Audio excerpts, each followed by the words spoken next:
Overview for day 64 through 66. So, day 64, we took a Nero in Lone Pine. So, didn't take a full zero because what I wanted to do was go back up to like hiking up Kearsarge Pass to acclimate. So, took a Nero and did a bunch of chores. Stayed, I think I mentioned this in the previous week, but we stayed at Hostel California, which is a really cool hostel in Bishop. So, yeah, checked out from there, and at the hostel they let you use they have a bunch of bikes for people who are staying there. So we used our bikes to go to the grocery store. But before we did that, we really relaxed and went to a coffee shop and got breakfast, and I called my dad because it was Father's Day, so that was nice to talk to family. And then we had a trail angel, Debbie, who is so wonderful, was able to take us up to Onion Valley Trailhead, which was the trailhead where we were going to start out later that day, which was quite a drive too. But so anyway, she was going to pick us up at 5 o'clock. So we had to we kind of dilly-dallied in town, I guess. So we had to hurry up and get our groceries, and it was actually for a 9-day food carry. So that would be the biggest food carry yet. So had a lot to buy. Spent a lot at the grocery store, unfortunately, but yeah, rode my bike back to the hostel where she was going to pick us up. And in doing so, I was in such a hurry that I had this glass bottle of coconut oil to add to my food to put more calories into my dinners or whatever, and it broke that. So yeah, in a big hurry. But we made it on time. So Debbie came to pick us up and dropped us at the trailhead, and we there were a lot of storm clouds, so we weren't sure if we were going to get rained on that night, but luckily it turned out to be really beautiful sunset. We were the only people. So we hiked up Onion Valley Trailhead to the very first lake that you come to. I don't even know if it had a name. I couldn't see it on the topo maps, but we hiked to the first lake, and it was just so beautiful. There was snow everywhere and waterfalls, not where we were camping, but up in the mountains, and then there were two really big waterfalls that were going into this lake. So we were camping right by this lake, and it was so beautiful. And it was me and my friend Calzone and someone else who wanted to come along. Oh my gosh, Shuffles. Came with us as well. So it was us three girls, and the three guys that were hiking with us were going to meet us the next morning. So I just wanted to acclimate. So anyway, we had a beautiful campsite that night, and the morning was gorgeous too. We slept in and were able to kind of enjoy it while we were waiting for the guys to catch up. So yeah, day 64 was really great. Nero, and then beautiful campsite. So day 65, we hiked back up over Kearsarge Pass to get back on the PCT. So we knew what to expect because we came over that mountain to get into Bishop. But there were some storm clouds coming, and we're okay, we gotta get up this mountain before anything happens. So of course, as per usual, right when we were at the top of the mountain, we heard thunder and saw lightning, and it was right over us. So we just booked it and went over the mountain, and luckily there wasn't snow on the other side, so we were able to get down really fast. So thank goodness for that. But it was exciting, I guess. So yeah, made our way down to just where we were going to set up to hike Glen Pass the next day. And so we found some dry section of kind of off the trail to camp. And right when we put up our tents, right on cue, started downpouring, and there was thunder and lightning. So it was actually kind of good timing. So I ate dinner in my tent. And then the storm passed, and came out for a little bit, and put my bear canister away and hung some of my food, because when you're carrying 9 days of food, you cannot fit all of that into one bear canister. I'm sorry, you just can't.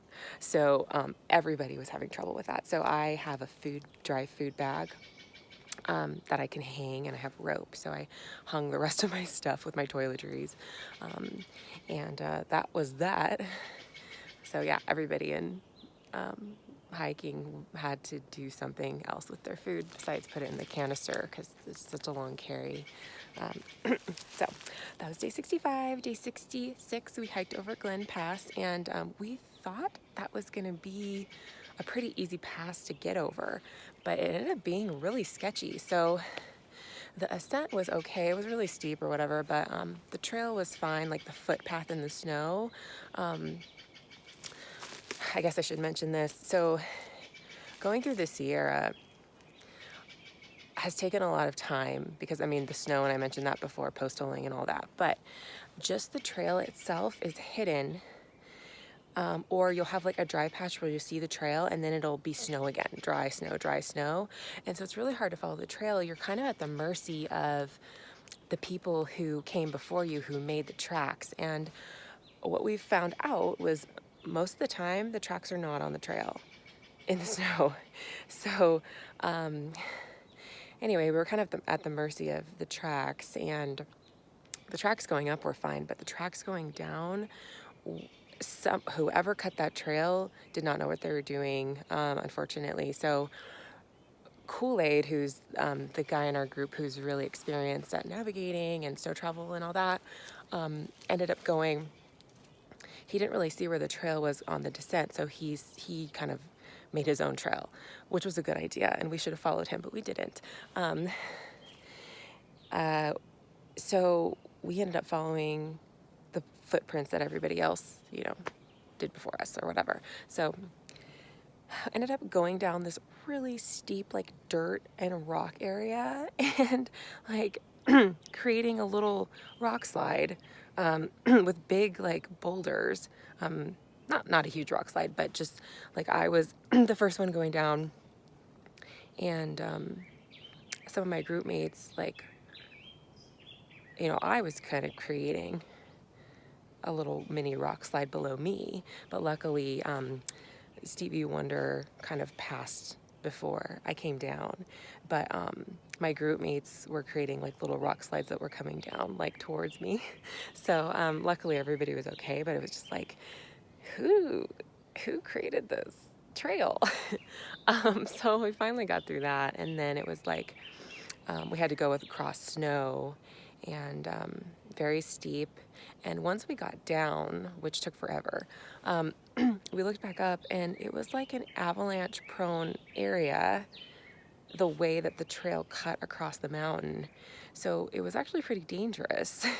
But we didn't really see the avalanche marks, because I think there already was an avalanche there until after the fact. So Glen Pass turned out to be more difficult than we thought, but we did it. So yeah, and then we had a couple river crossings after that, but they weren't too bad. Set up camp, and one of our group members was getting altitude sickness, so we ended up stopping after 6 miles. But our camp was pretty epic, so beautiful views of the Sierra, and just like the big granite mountains, and so it was fine.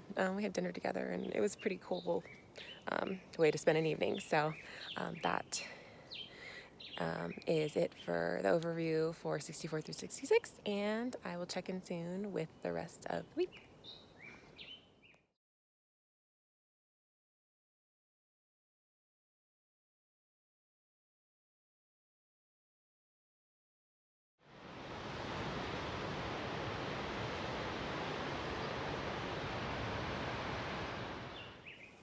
Overview for day 67 through 70. And before I go into that, I forgot to mention where I'm at right now. It's a little bit of a spoiler for week 11, but I'm in Yosemite Valley. So I have all these like beautiful granite rocks behind me. I kind of got away from the trail just so I could like record this without disturbing anyone. So, but anyway, so day 67. we started the morning with an ice climb, so that was exciting. So like I said, one of our group members is experiencing snow travel, so we had to use like our ice axes to get down this like hill that was all ice in the morning, and it was very steep. So what we did was turn around to face the hill, and I had my crampons on my feet. So I would dig my crampons in and dig in my ice axe shaft into the snow so I could like hold on to it and step down the hill. So it took a little while, but it was really good practice and a new skill that I want to use in the future. So that was kind of exciting. Really cold in the morning. And then hiking along, and we had two of the hardest river crossings this day. So we crossed a creek called Baxter Creek, and we actually brought out the rope for that one. So it took us like at least an hour to find a place to cross this river. At least it could have been longer. So that took up a lot of time, and we ended up crossing in an area where there was like an island in between the river, so it kind of broke up the force a little bit. So the first part of the crossing was easy, but then the second part, it was probably like 4 steps, but it was pretty deep. Like it came up to just like my upper stomach. And yeah, it was like 4 steps, but it was powerful. It was like white water. And so we rigged the rope to a tree so I could kind of like lean and move across the river. So that worked out nicely. But one of our members fell in, but luckily another member was right by her and pulled her out. So that was a little bit scary for her. I think it shook a couple of us up because, yeah, these river crossings are pretty dangerous if you lose your footing. So the force is very powerful. So anyway, we ended up crossing, and a couple of our members were shook up, but kept going. And we hiked along this really big river, and part of it was like a water slide. That's what it was called. So I guess when the river isn't as big, you can like slide down the granite, which would probably be really fun, but not right now. It's just so powerful and so much water. So we were in awe of that, and we walked along that huge river for a long time, and then all of a sudden we came to another river crossing that fed into this huge river. And said river crossing, it was called White Fork, was stopping everybody. So we came up to it, and there were a couple groups just standing there, like not knowing what to do, because the problem with that crossing at the trail was if you slipped, there was kind of like a drop off, and then it dropped off again into the huge river that we had been walking by for hours. And so anyway, if you lose your footing, it's over after that.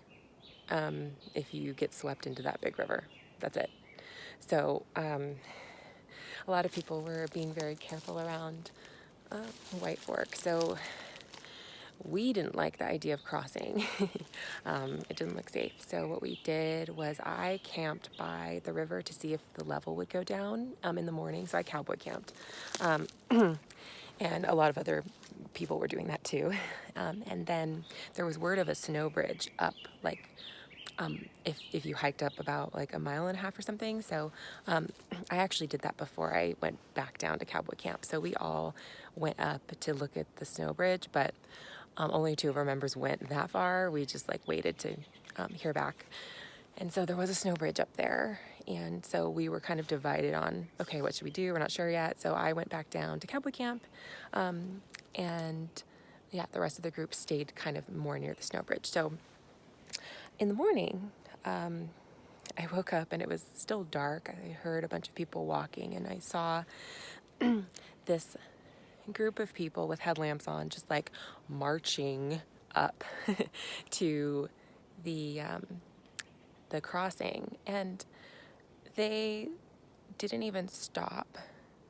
They just forded the river one by one. Nobody talked. They didn't even like look at what they were walking through. It was dark. They just walked right through, and I couldn't like believe what I was seeing.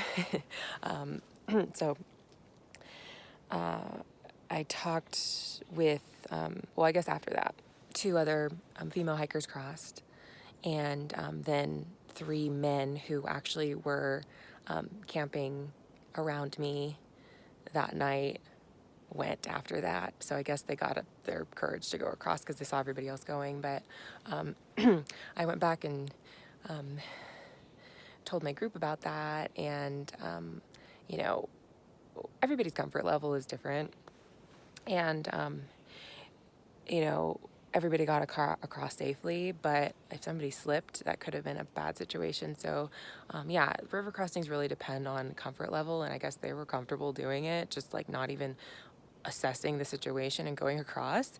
But our group really wants to be careful about that, because the consequences are pretty great.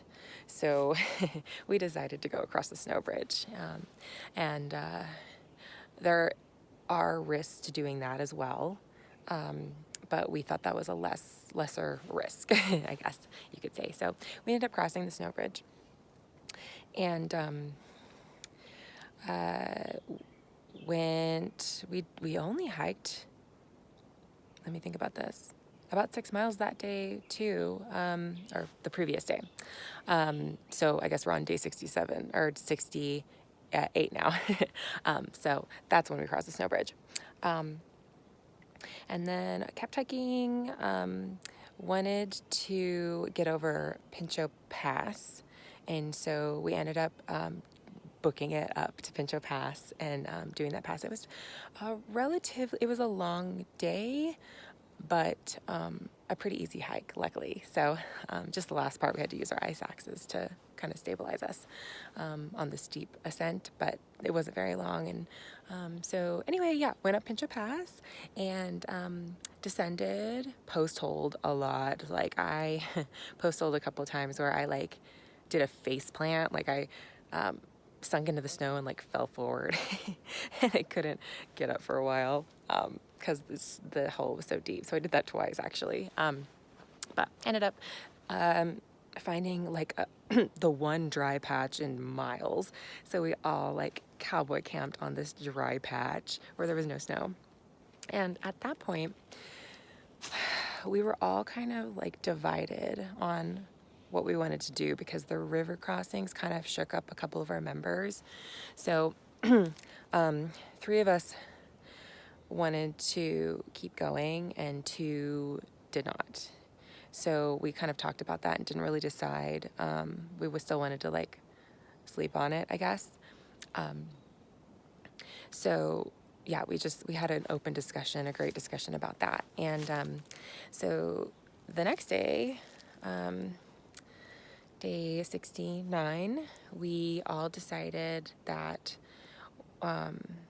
even if some of us wanted to go back into the Sierra, we were all going to go out and regroup first before making a decision. So we all decided to stay together and go over Taboose Pass to get out of the Sierra and go back into Bishop. So we started doing that, and we were all comfortable with that decision. I like the idea of town food. So anyway, went over to Taboose Pass. Pretty easy pass to go over. The descent was nice too, but I think like 2 miles before we got to the end, the trailhead, there was another river crossing, and it was really, really sketchy. So after a lot of deliberation, we decided to turn around and go. There was another river crossing previously, like a couple miles above that, So we decided to go back across that and hike down the opposite side, of the pass. So went back up to the river crossing, and by that time it was late. So I suggested that we just camp because there were some nice campsites up there before descending. Because we were kind of like cranky and tired. So we ended up camping up there, which was really beautiful. It was the first summer evening, so first day of summer, but we were like surrounded by snow. So it was kind of funny, but it was actually a warm evening though, so that was nice. So yeah, we were pretty glad we stayed up there because the next day, day 70, we descended, and that was basically 4 hours of scrambling down this pass. So I actually did okay. I like scrambling, but some of our members wanted to be more careful. So it took us a little bit longer than we thought, but we ended up doing it and took some breaks and got back on the trail. And then the descent after that was really easy. We descended like into the desert. And luckily I was able to contact Debbie, who is a trail angel who brought us up to Onion Valley the previous time we were going up Kearsarge.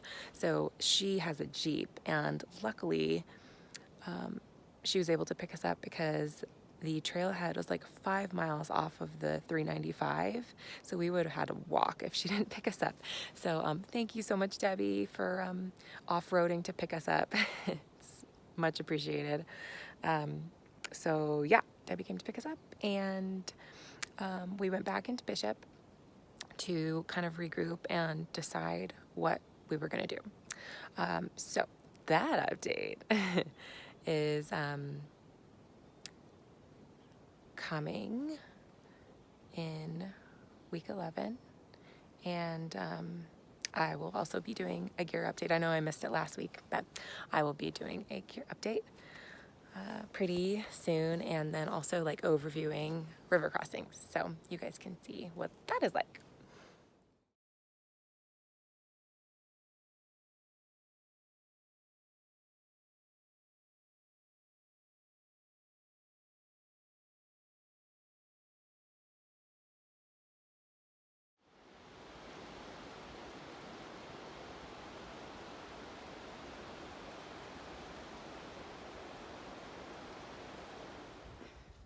Gear update for week 10, and actually also week 9.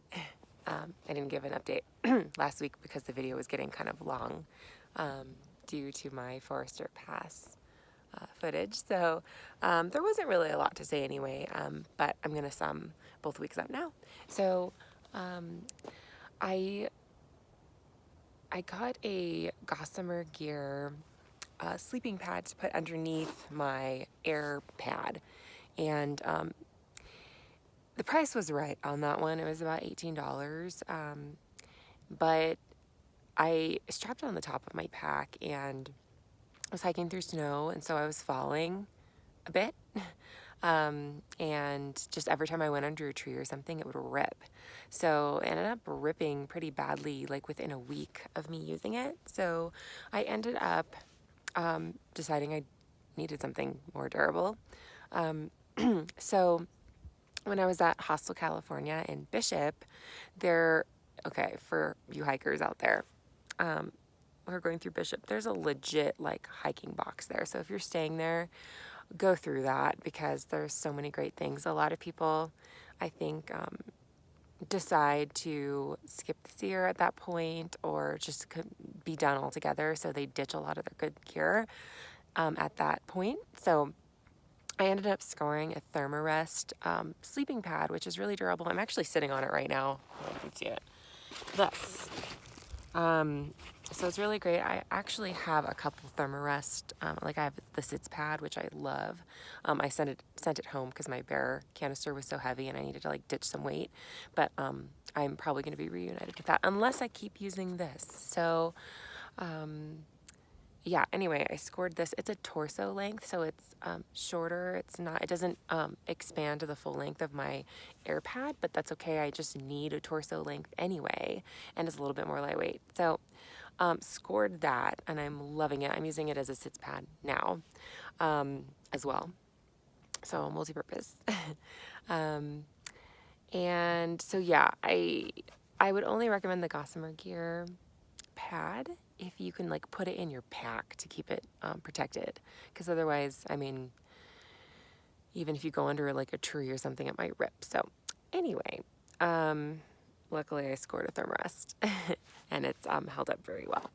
I'm putting it through the ringer. So what else to report? Oh, so my Z-Packs bags, dry bags, are getting some holes in them. So I know that they're really lightweight, and I am like putting them to the test by being on the PCT and using them. And they lasted through the whole desert section.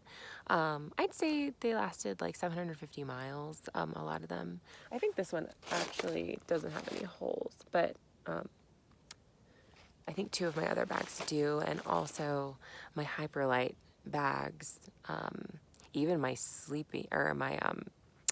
my actual backpack, getting some holes. So I think that's probably normal for activity like this. I'm using everything every day. So yeah, all of my gear is being put to the test. But yeah, so I've just noticed some of my Z-Packs and my Hyperlight containers, dry bags, and I think I mentioned before my pillow stuff sack have holes in them now. So I do have my clothing bag is a Sea to Summit stuff sack, and it is waterproof. It's a dry bag, and I feel like Sea to Summit is more durable. They're more heavy, so you know, depending on what matters to you, I think if I could do things again, I might go with Sea to Summit. I'm not sure how much more weight that would have been total, but I think it would be worth a try. So yeah, more durable. My clothing bag is, yeah, no holes or anything. I think my Sea to Summit clothing bag will last me the whole trip, but I will keep you guys updated on that one. And I think I forgot to mention in all of my videos for the Sierra section, I'm using a stove now. So it's actually right here. I'm about to make make breakfast. But yeah, so I'm using this little like pocket rocket stove. I got it from Amazon. I think it was like $12 or something. But this was actually one of the first pieces of gear I use just for weekend backpacking in general. And so it's so small, I thought it was fitting for the Sierra section. So anyway, I am using a stove now. And I might actually keep using it after the Sierra. I do like having a stove. Oh shoot, my little fixture on the back of my phone just fell off, but I can just do this. So anyway, I might keep my stove. I like having hot chocolate at the end of the night and that sort of thing. So, and it's not that much more weight.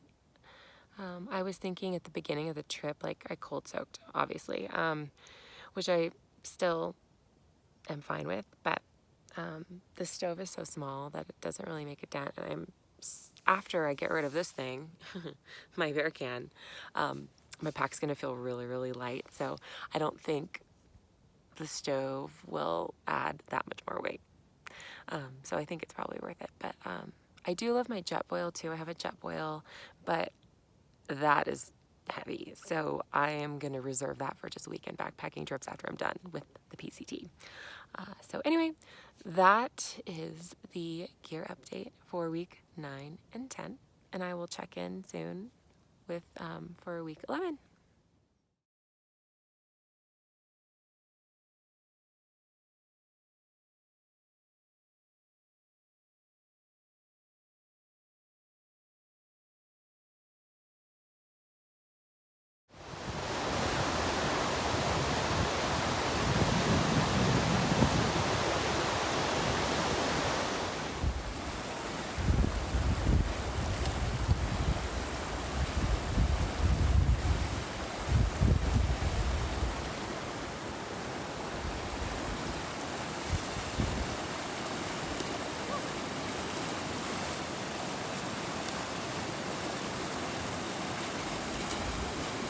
You got this.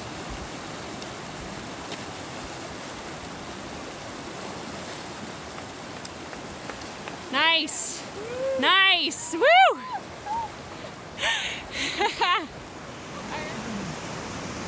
Here is Baxter Creek. We have to figure out a way to cross this thing. It's pretty scary. Just